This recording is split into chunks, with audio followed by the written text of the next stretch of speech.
And now we're going to close out our conference here today with a session that's going to give you additional, just really actionable strategies, things that you can put into practice today to engage and educate your consumers. This panel features 3 expert communicators in the microbiome space. We have Kristina Campbell. She's a science and medical writer with KC Microbiome Communications. Sandra Saville, she is an RD, and she is the Education and Communications Director with the International Probiotics Association. Great to have them here with us.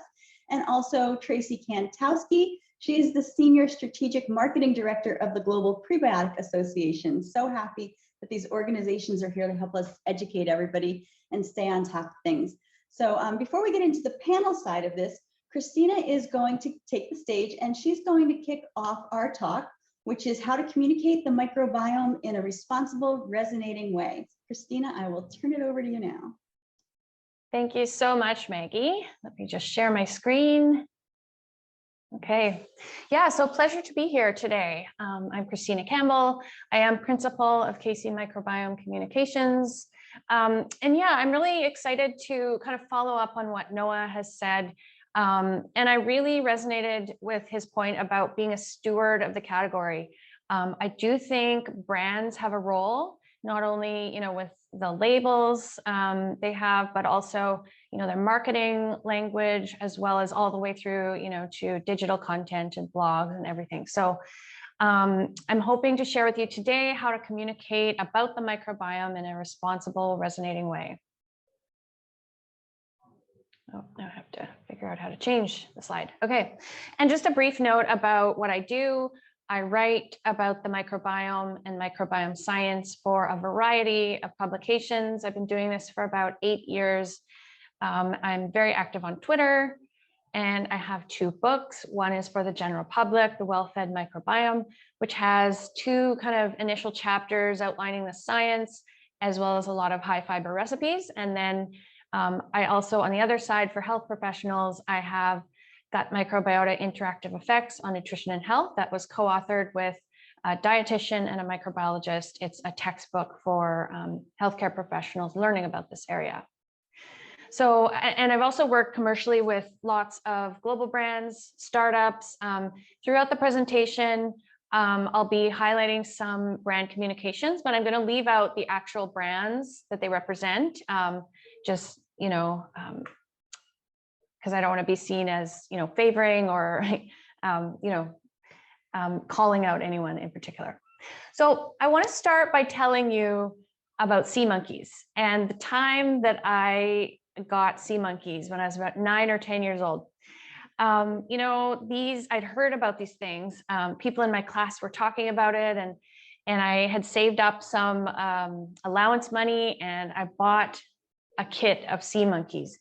And I was super excited because just look at them on the package, right? It's like they have arms and legs. They would probably have little spears, and all you had to do is add water and you'd have these amazing creatures, some pets, right? So, I excitedly added the water, and I waited one day, waited another day, another and another. Nothing seemed to be happening, but by the 5th day, I started to see something emerge. And what emerged was not exactly what was on the package. It looked like little pieces of dust floating around in the water. And, I was kind of like, well, is this it? Like, I saved all my money and I get little pieces of dust floating in the water. This is terrible. But then my cousin came over, who was about my age, and she had sea monkeys, and her dad was actually a science teacher. So she started to tell me, no, actually, okay, that's what they're supposed to do. These are little brine shrimp. And did you know, like, they were basically dead or non-living. And then by adding water, you brought them to life. And so we got out our magnifying glasses and looked at these sea monkeys, and actually, yeah, they were pretty cool. They had these little feathery feet, and it turned out they actually breathe through their feet, and they're pretty cool. And they were actually born with one eye. You could see one eye, and then later, a few days later, they got 2 eyes. So there's actually some pretty cool stuff about the sea monkeys. But I think for me, it was a lesson in hype. And I wanted to show you this hype cycle. And so basically it has time on one axis, expectations on the other axis.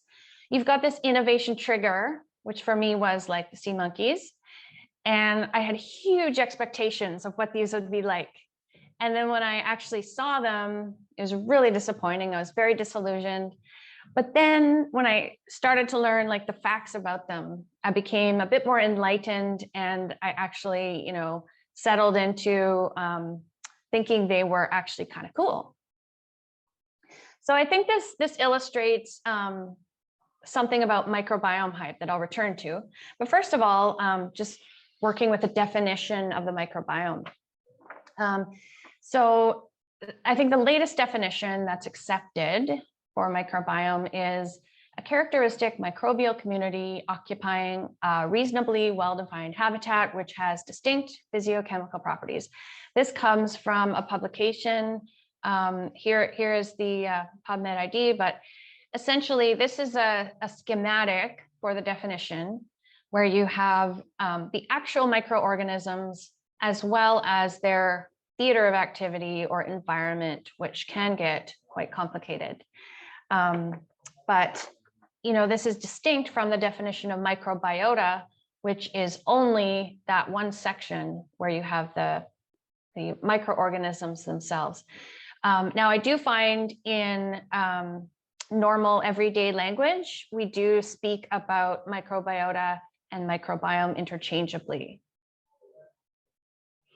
And so making sense of the microbiome, this is sort of, I see this as a society-wide, worldwide endeavor, how we make sense of this, because the microbiome really is a relatively new concept to a lot of people. And in fact, you know, the technologies that enable studying the microbiome only became, you know, made microbiome study feasible around the, you know, maybe 2005, 2006 is when it started to take off. But in 2020, there was this very interesting article. It's called Public Understanding of Science and Common Sense, Social Representations of the Human Microbiome Among the Expert and Non-Expert Public. And what this article is arguing with these social scientists is that the microbiome is what they call an unfamiliar object. And we must collectively establish an order that enables people to become familiar with it. And so we each create representations of the microbiome in our minds, and then we go out and circulate in society, and these representations also are shared with people and, you know, are talked about. They circulate in society among people. So I think this is a good framework for understanding what we're doing right now. We're making sense of it. And I'm going to argue in this presentation that sticking to the science is a really good way to help people co-construct those representations and have them align with what others think. So back to this hype cycle, you know, like the sea monkeys, there was an innovation in microbiome. And you've got this, this new science, these technologies that, you know, next generation sequencing technologies that enable it. And then you've got this pattern that may occur over time. And so I think, you know, to me, I noticed around 2019, there was a bit of an inflection in the communicating about the microbiome. And that's when you had like a widespread ad for Dove that had the definition of microbiome, called it a living layer. You had a lot of mainstream articles in New York Times and other publications about the microbiome. So I think a lot of people, it sort of became a household name around that time period. And actually, I shared this graph the other day on Twitter and asked people, like, where do you think we are now? Like, which part of the graph are we with the microbiome? Some people said, oh, and by the way, this is the source of this graph as it relates to the microbiome. This is the article online. Some people thought we were at the peak of inflated expectations, like maximum expectations for what the microbiome is going to do. Some thought we were right down in the trough of disillusionment and just really, people are so skeptical, nothing's going to work. And some thought we were just heading into the slope of enlightenment here. And I think it depends on who you are. My feeling is that maybe healthcare professionals may be more in the trough of disillusionment. Consumers may be more at that peak. But anyway, we're along this line somewhere. So I wanted to take a second to think, okay, what does this mean for how consumers make sense of the microbiome and related products? Let's think about this. So you've got a product and you've got a consumer who's considering buying it or learning about it. And she goes to the website and she sees this language. Your digestive tract is home to trillions of friendly bacteria, your gut flora. Consuming more probiotics keeps your gut flora in balance. Okay, so, and by the way, this might apply to other types of products. I'm just using probiotics as an example, because they're sort of the leading maybe microbiome modulating or related product out there. So, but then we have to think of how else she's going to make sense of this. So in fact, in that week that she saw that product, she has also read 2 news articles, 1 blog post, 1 infographic, 1 Wikipedia page, and 5 other product labels that are related to this topic. And one of the news articles says, will probiotics ever live up to the hype? This is an actual headline. Or, sorry, your gut bacteria are not the answer to all your health problems. She might have seen this infographic, which dispels myths about probiotics. And she might have looked up gut microbiota on Wikipedia.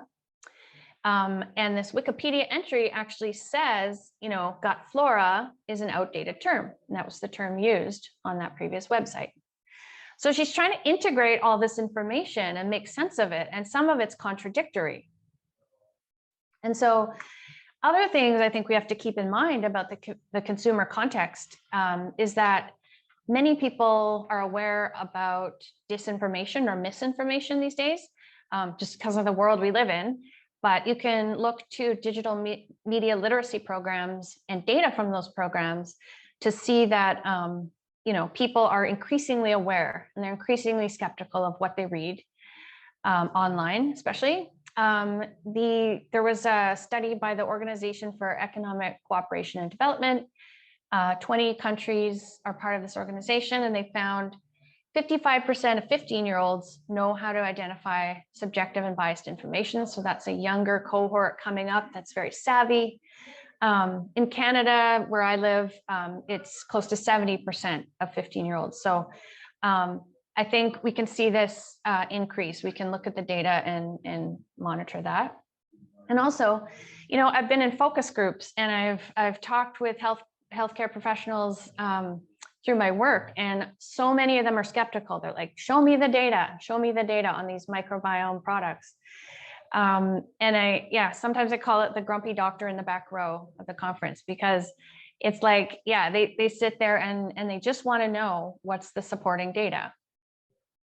And also the media, as I showed in those headlines, the media can be widely dismissive. And of course, they love to debunk things and have a headline that's very strong and shows a conflict. So they'll be very quick to dismiss a whole category of things, through a headline. So I think the solution to this is what I want to propose today, is to make the messages consistent with the science, and that there's a role for brands to do this. What this means is to shape language around shared understandings in the scientific field, and that's independent of any single product. And to be able to trace every statement back to the science. It's not that you have to use scientific language or be super pedantic all the time, but just whatever language you use should be traced back to either some specific supporting data or a broad scientific consensus. And I think if everyone in this area were to do this, we'd be way further ahead. But I look around and this isn't happening now. So I'm going to give a little checklist of things that are some of the basics to start with.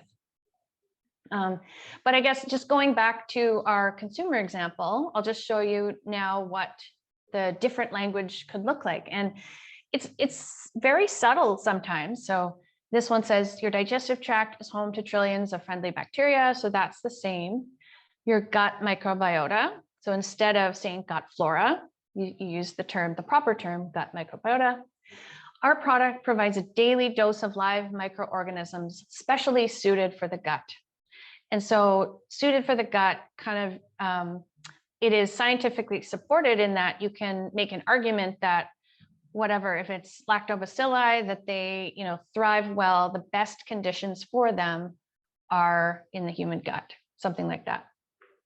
So here's the checklist that I want to offer a few items to just to make sure you're getting right in your communication. So the first has to do with the actual definition of probiotics. So of course, many of us know this well-known definition of probiotics. It was originally created by the World Health Organization and FAO, followed up with an ISAP paper in 2014. But it has implications.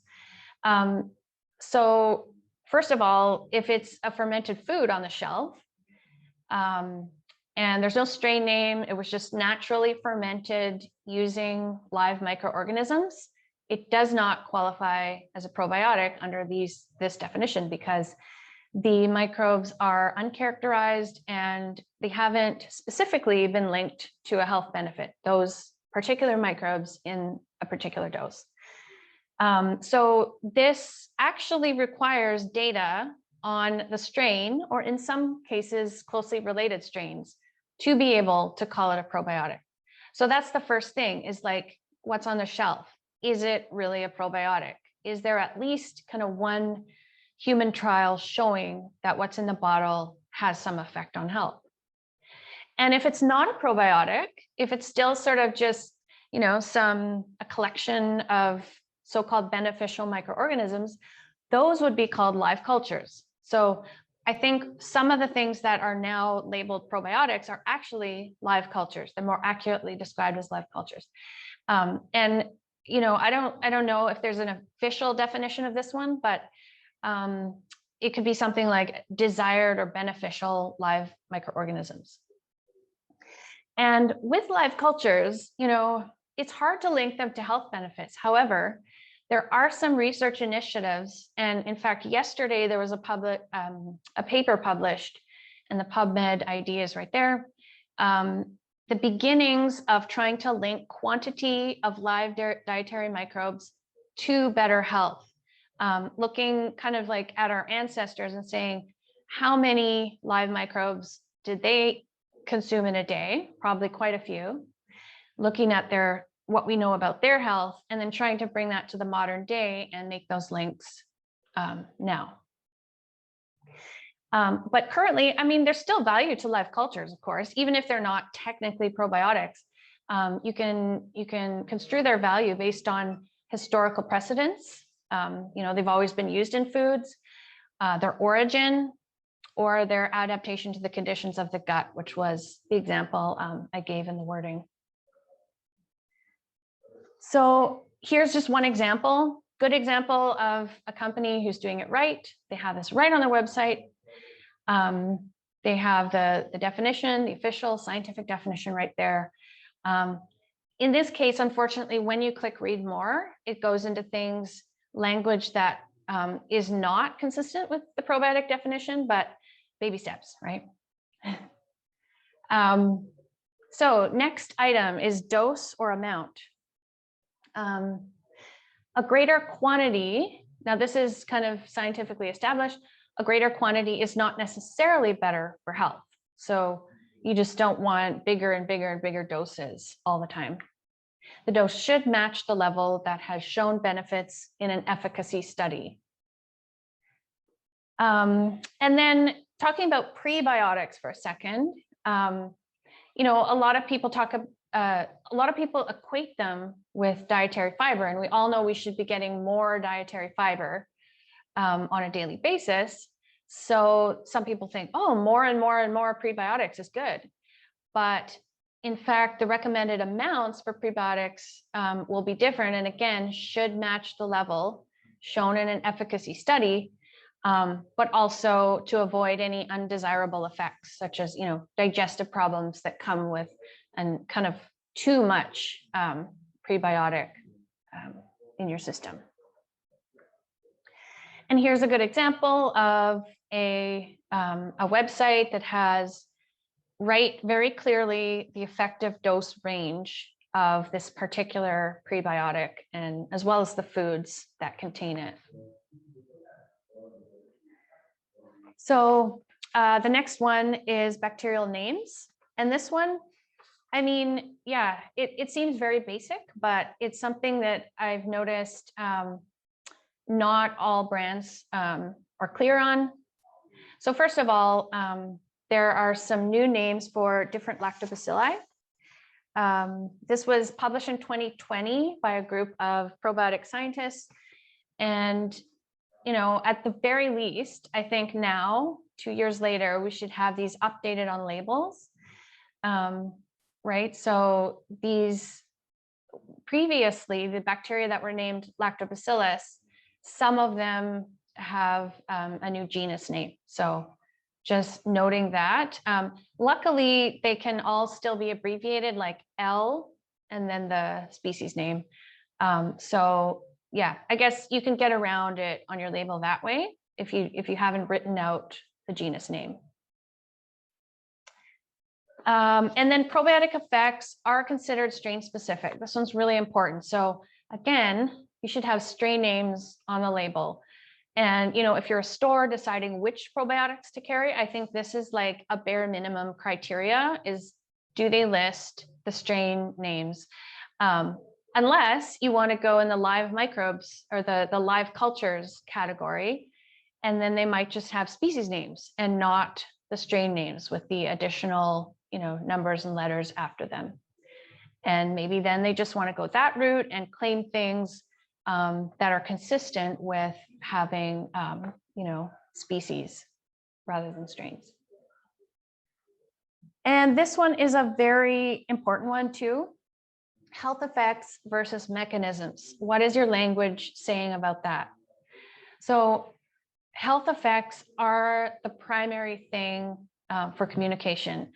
I think consumers want to know, what will this do for me? And the mechanisms, if they're known, are a bonus. That's like the how this product is working, whether it's, through the gut barrier or the microbiome or what. And I think it bears keeping in mind that the microbiome at present is a mechanism. It's not a health effect. So, because I don't know any cases where a particular microbiome is linked 100% of the time with a health effect. So basically, if you're seeing a health effect, it could be through the microbiome. It could be, normalizing or balancing or whatever the microbiome. But keep in mind that that is a mechanism. And of course, what makes a healthy or balanced microbiome is still unknown. We can't define that yet. So it's worth being very careful with those words in marketing and just making sure they're in the proper context. Now, by definition, with prebiotics, gut microbes are the mechanism of action. So with prebiotics, I think it makes far more sense to describe microbiome regularly because, prebiotics selectively stimulate members of the gut microbiome in order to have a health effect. So really, it's part and parcel of what prebiotics are. Here's a good example of, this is an Instagram post by a brand, and they are reminding people to choose a probiotic supplement that has been proven in clinical trials. So really focusing on that health effect, telling people to look for that. So just kind of in summary, I think there are 3 key elements for good communication. Messages consistent with the science. Of course, you have to add that regulatory layer over top. You can obviously add uniqueness and creativity to that. And I also want to put in a plug for collaboration and really working with others and others across the industry to have the best outcomes and the most consistent messages. And then just why collaborate? Well, brand content strategy has its limits. You know, I know brands where I am super excited to get their emails in my inbox, and I love to hear what they have to say, and they always enlighten me. But it's not the same as if my gastroenterologist tells me to take a product, right? Their brand content strategy can be really good, but it still has limits on how much it can influence a consumer. And so collaborations can align you with trusted individuals or organizations who can kind of help advance your brand, whether that's directly sometimes with, you know, an endorsement, but most often indirectly. And examples of this in this area, scientific initiatives through trade associations. Sandra and Traci may be able to describe some of those and how they help you link to very well-known, you know, scientists or health professionals, nonprofit organizations. Some of those, there's ISAP in the field where different scientists from different companies can work together and learn together about the latest science. Some medical organizations will do collaborations. And some content platforms work across industry. One that I'm thinking of is Gut Microbiota for Health.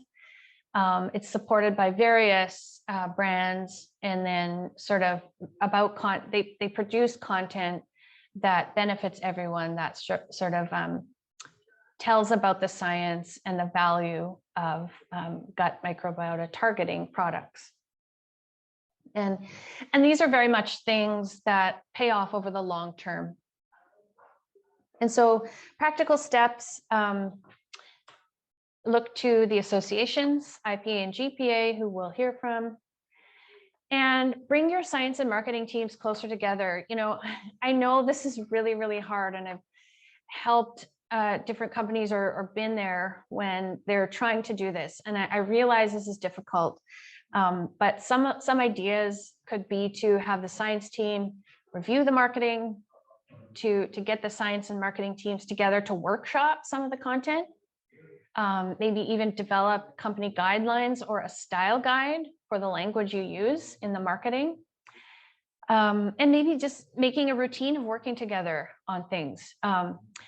I do think if there's strong leadership and desire to make this work, it can work.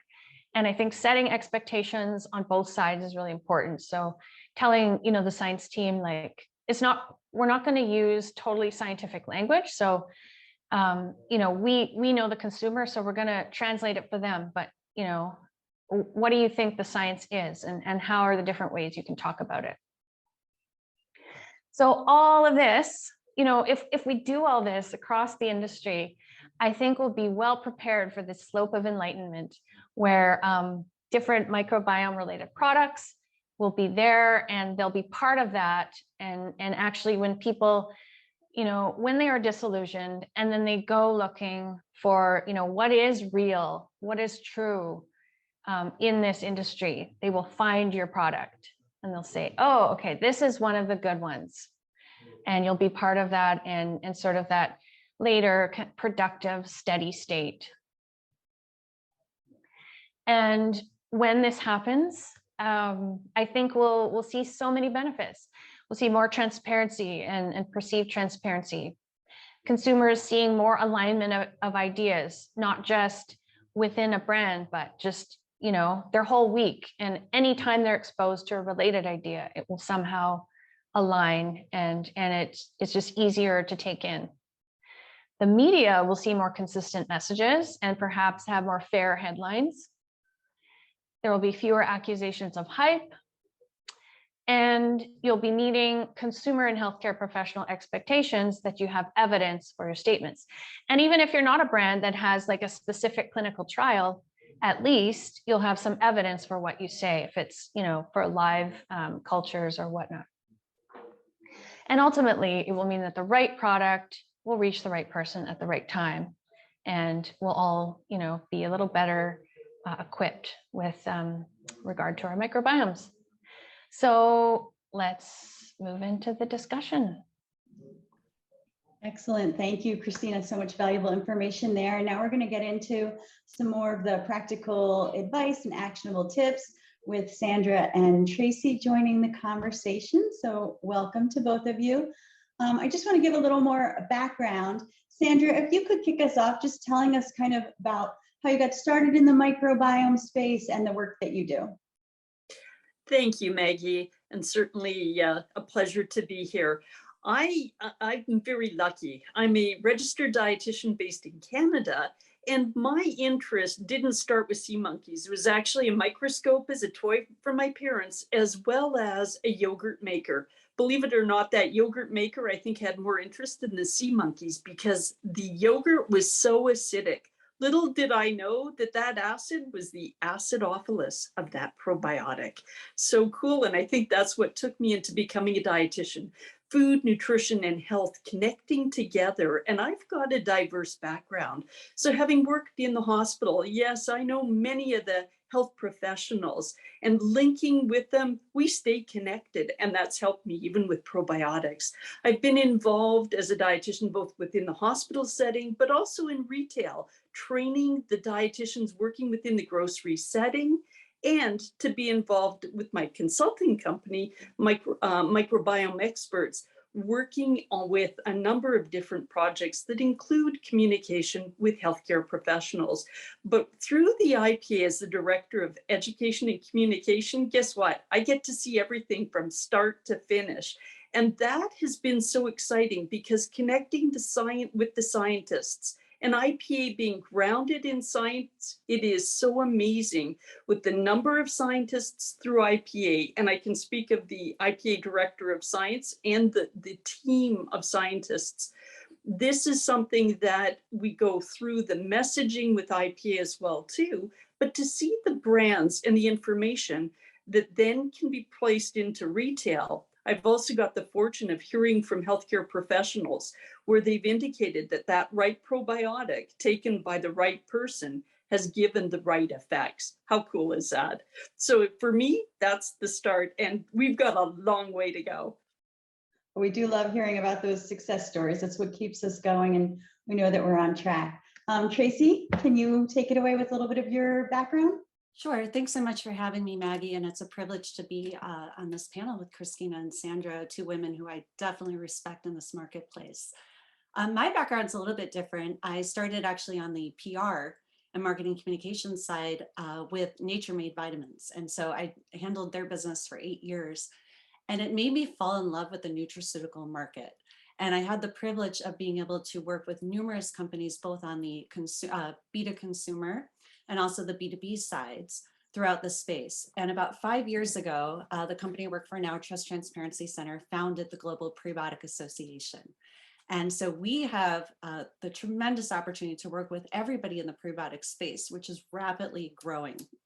And like Sandra said as well, one of the things that's so exciting that we get to do at GPA is talk to everybody up and down the entire supply chain. And I love that, both from the suppliers, the ingredient manufacturers, all the way through to retail, and the influencers who are impacting the market, and building those connections and making sure that we're helping build that up to spread the message across the globe. Excellent. And I want to dive right in with the time that we have left to get into this actionable advice. Now, yesterday we had a regulatory session, and I encourage everybody, if you didn't see that, to check that out and keep all the regulatory in mind. He talked about social media and hashtags and everything you need to stay on top of, with even tagging and all that. So make sure you catch that. But we're really talking about responsible, resonating messages here. So Sandra, I want to kick off to you. In our prep call for this talk, you stressed the importance of conveying information that is correct, understandable, and also engaging and compelling, which is easier said than done, right? Especially with the topic as complex as the microbiome. So what's your advice for striking that balance of accurate, understandable, engaging?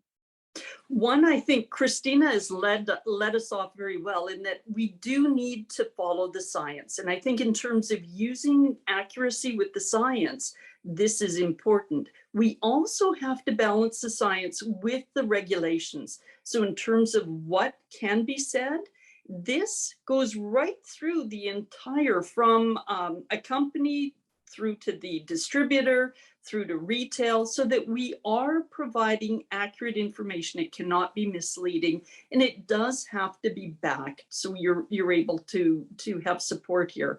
But in terms of the advertising as well, we've got the FDA, we've got FTC with the advertising. Keep in mind that the messaging for a health professional should be different than that of a consumer, but both grounded in the same way with the science. Sure, the consumer may not want to have the references, but I tell you, many health professionals will want to read the article, and they'll like to make decisions themselves as well. Yeah, it's interesting too, because I used to work in consumer magazines, and we really would have people reach out. What's the study? Really science-minded readers who wanted to know, when we would talk about some cutting-edge health concepts, they want to see it. So it's interesting that consumers increasingly want to have the option to do that deep dive. So Traci, for you, we work a lot together, and I'm always impressed with how you bring information to life with visuals and then combining it with these attention-grabbing nuggets of information. And so whether it's an email blast or video clips, I'm just would love to get some insights on you on what elements you're prioritizing when you're developing content to strike that engaging and accurate. Sure. So one of the things, and I know we're really wanting to provide some actionable steps, so I'm going to get a little bit into the weeds on this to some extent. But one of the things that I like to do, and Maggie, thank you for that compliment, is we have a tremendous committee at GPA that we work with to brainstorm ideas. But how those ideas come to life, one of the things I do is I actually keep a swipe file, SWIPE. And what I do there is I monitor for what news is out there, what trends we're seeing. We create quarterly media insight reports that we share, and I look for those for inspiration and then build from there. So if you see somebody else doing it really well, put your own spin on it and keep a log of those files on an ongoing basis. And I would encourage everyone to not just pull inspiration from within the microbiome space, but go beyond that, because we're not just competing with ourselves. In fact, we can help each other elevate this entire category. We need to work together to do that, because we're competing with entertainment across the board, sports, music, news across the board. And so we can help each other in putting together communication. And I think always when you're putting together messaging, think about the visual that can go with it, and try to repurpose your content in multiple ways. So it's a tremendous opportunity. We're here today, right? We're on this virtual conference, but people may want to take tips from this and turn it into like a quick video blog, or you might want to do a simple graphic with a stat that you share across your social platforms. And sometimes basic text is the way to go, because people don't have time to watch the video. So. Excellent. And speaking of that, with the basic tips and tricks for communicating such a dense subject on socials. So we're in the digital age, people are overwhelmed, short attention spans. What are your strategies for really grabbing them and reaching them? Kristina, I'll start with you. Yeah, I think it's always really good to start with a hook, something really interesting, unexpected, and then draw them in, and having layers to your content, right? So as you were saying, having those links available for healthcare professionals to click on if they really want to know what's behind it, and on the various social media platforms, just having ways to kind of go deeper and deeper if people want to. So I guess that would be my main suggestion there. Great. Anybody else want to throw out a tip for socials? I'd like to suggest that you really get to know who your customer is and find out what they need, give them the information that they need when they need it. So just to put out content on a regular basis or on a daily basis may not be as effective, but for brands, it's important to consider, yes, who your customer is, and giving them exactly what they need. And that is different. I'm between my mom and my young nephew. They're looking for something totally different, as am I. And I think if we can really zone in on what everyone needs, that's important. With the IPA as an association, the International Probiotics Association, I like to think about the communication as that of much like a pyramid. It's built to last.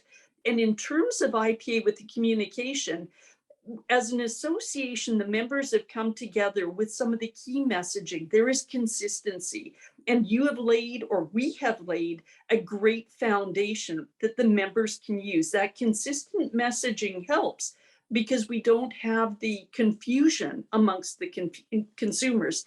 From there, then the brands are able to layer on and build that very strong structure through the probiotic messaging as well. But it's great to find interest. And one of the things IPA has done is Fun Fact Friday. We had little facts that come out about probiotics. Do you know that probiotics have been to the International Space Station?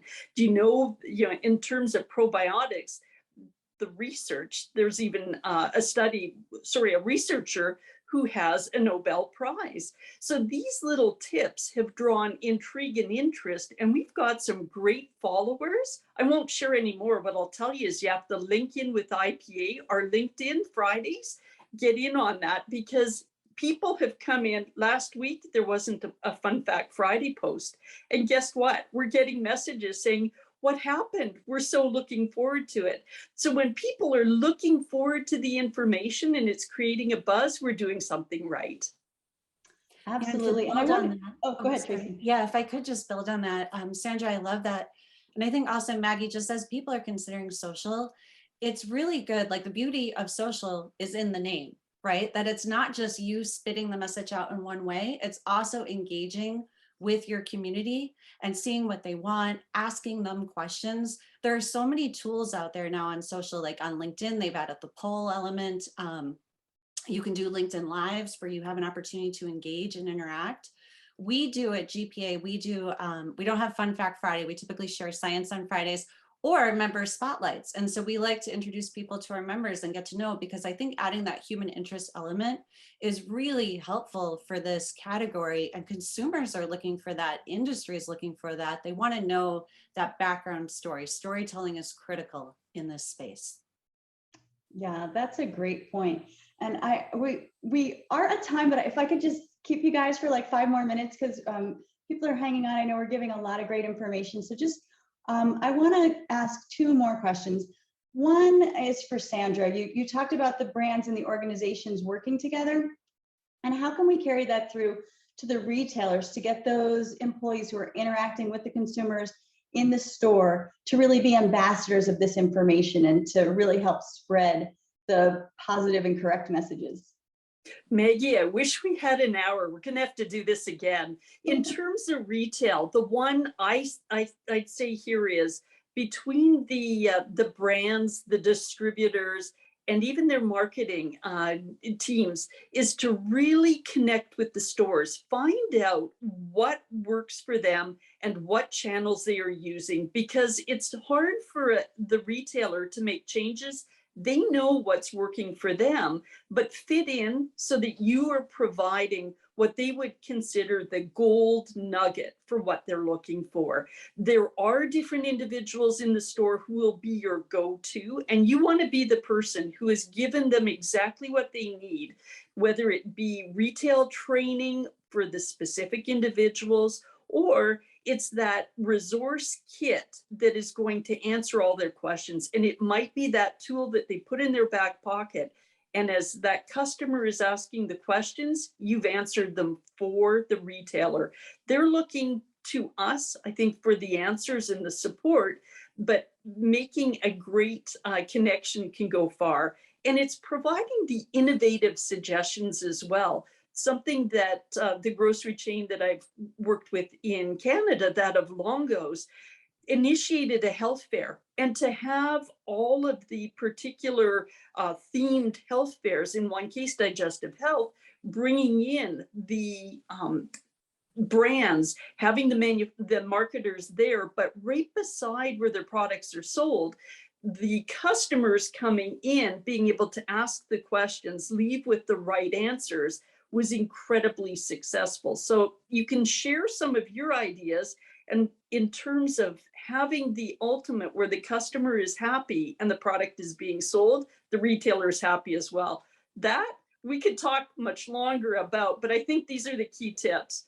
Absolutely. Thank you for that. And my last question before we have to wrap today, I want to throw out to each of you. So one of the goals we set forth for this was to help build a toolkit for success. So I'd like to hear from you each about resources that you personally rely on to stay informed, and also about the tools that your organizations offer to help others stay informed, knowing that we have practitioners, brands, retail staff, and what they can share on down to their consumers. So for our viewers, Kristina, we'll start with you. What are some of your go-to resources that you really rely on? Yeah, I mean, good content platforms are fantastic. Again, I like that Microbiome for Health because it's supported by different brands and they have a scientific committee that vets all the content. I think just in general, finding a good community on Twitter has been really good for me to keep up with things. There's a great community of scientists that regularly share new work and discuss it. And so not only do you hear about the work, you get a little critical feedback sometimes if you read through the comments. So I found Twitter to be the best place for that. And then again, just events, digital events are fantastic. Because again, even in the intros of people's talks, you get that context. And yeah, and then in person, I'm going to a couple in-person meetings in June. So super excited to just have those coffee table conversations with people at conferences and learn about the latest. Great, thank you. And Sandra? Well, I was just making some notes I got to share with you. If anyone wants to reach out, just contact me through IPA. But I'm going to put in a plug first. I'm going to put in a plug for Whole Foods Magazine. And the reason I have to do that is IPA has a blogger who also writes articles for Whole Foods Magazine. And I've got to do a shout out to Claire. Her articles are top rate, both within the magazine. We get lots of feedback about that, as well as Claire's articles or blogs that are posted on the IPA website.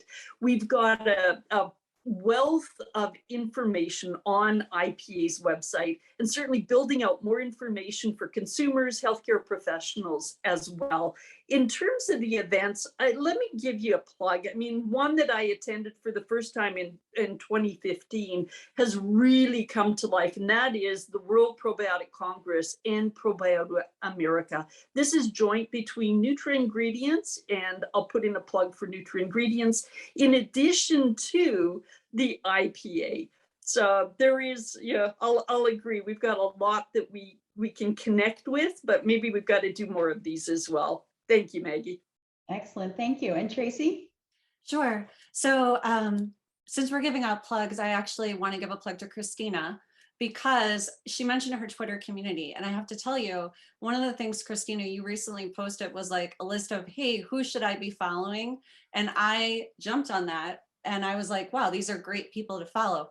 But also conferences like this, look at the experts that have been here over these past 3 days. I follow people like that. I follow hashtags related to microbiome, and obviously prebiotics is my true passion area because of GPA. So I follow that hashtag on Instagram, on Twitter, across LinkedIn, all social profiles, and look. And some people on here may not even realize what I'm talking about, but I go old school sometimes too, where I go to the library and I flip through the magazines and look at what are the trends that journalists are covering in this space and take inspiration from there. So don't be afraid to go to your local library and look at that. So much is online, but sometimes it's good to go old school. And GPA, for any of you on here who want any information on prebiotics, we do have resource guides on the GPA website. We share regular insights and stats from ITC insights of consumer supplement users, dietitians, and functional food and beverage consumers. And we have infographics available to you as well. Much of this is available to the public, and then members get a deeper dive, but happy to share any of that with you, and feel free to outreach to me anytime. All right, thank you, Kristina, Sandra, and Traci. Thank you for giving us a few